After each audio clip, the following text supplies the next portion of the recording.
আসসালামু আলাইকুম, welcome to রিতালি cooking. আশা করছি আপনারা সবাই ভালো আছেন, সুস্থ আছেন। আজ আমি বুটের ডালের সম্পূর্ণ নতুন একটি রেসিপি শেয়ার করব আপনাদের সাথে, যা পরোটা, রুটি বা সাদা ভাতের সাথে বেশ মানিয়ে যায়। বুটের ডাল ভুনা আমার তো খেতে অনেক ভালো লাগে। আপনাদের খেতে কেমন লাগে কমেন্ট বক্সে অবশ্যই জানাবেন। এখানে আমি 1 কাপ বুটের ডাল ভালো করে ধুয়ে 6 থেকে 7 ঘন্টা ভিজিয়ে রেখেছি। প্রথমে চুলায় একটি প্যান বসিয়ে নিয়েছি। এখন দিয়ে দিচ্ছি 2 টেবিল চামচ রান্নার তেল। তেল গরম হয়ে গেলে দিয়ে দিব 2টো এলাচ, 2 টুকরো দারুচিনি, একটা তেজপাতা, আরও দিয়ে দিব হাফ চা চামচ আস্ত জিরা। এগুলো কয়েক সেকেন্ড টেলে নেব। এরপর দিয়ে দিব হাফ কাপ পেঁয়াজ কুচি।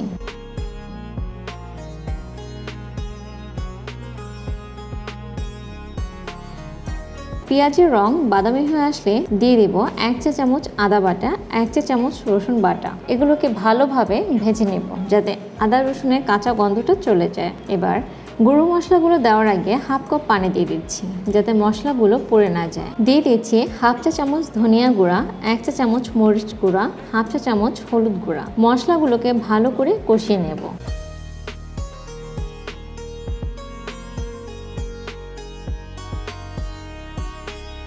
কষানো হয়ে গেলে এই পর্যায়ে ধুয়ে রাখা ডাল দিয়ে দিচ্ছি এবং 10 থেকে 15 মিনিটের মতো কষিয়ে নেব।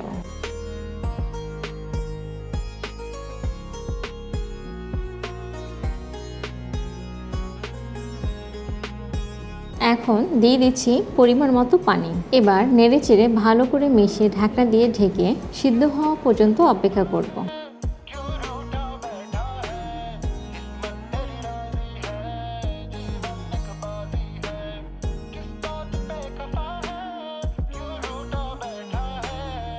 মাঝে মাঝে ঢাকনাটা খুলে নেড়েচেড়ে নেব।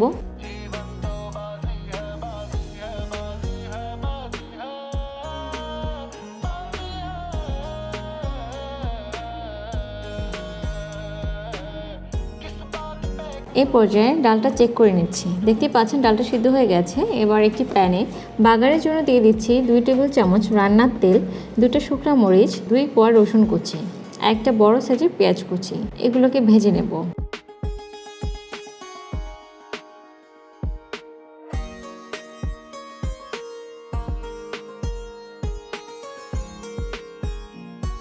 ভাজা হয়ে গেলে ডালগুলো ঢেলে দেব।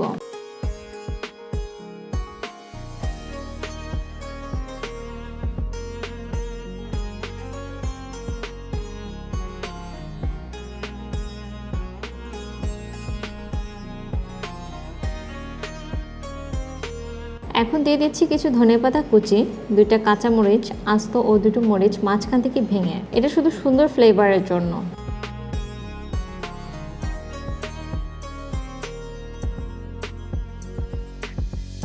এরপর 2 মিনিট ঢেকে রাখবো।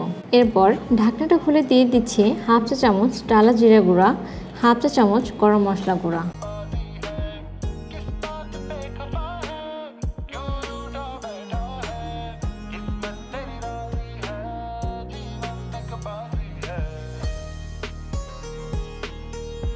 এখন ঢাকনা দিয়ে ঢেকে চুলার জাল অফ করে দিব। ব্যাস তৈরি হয়ে গেল জিভে পানি চলে আসার মতো বুটের ডাল ভুনা। আপনারা একবার হলো বাড়িতে এই রেসিপি তৈরি করে খেয়ে দেখতে পারেন। আশা করি আপনারাও বুটের ডাল ভুনার প্রেমে পড়ে যাবেন। আজ এ পর্যন্তই। আমার রেসিপিটি যদি আপনাদের ভালো লেগে থাকে তাহলে অবশ্যই লাইক, কমেন্ট, শেয়ার করতে ভুলবেন না। সবাই সুস্থ থাকবেন, ভালো থাকবেন, রিতালি কুকিংয়ের সাথেই থাকবেন। ধন্যবাদ।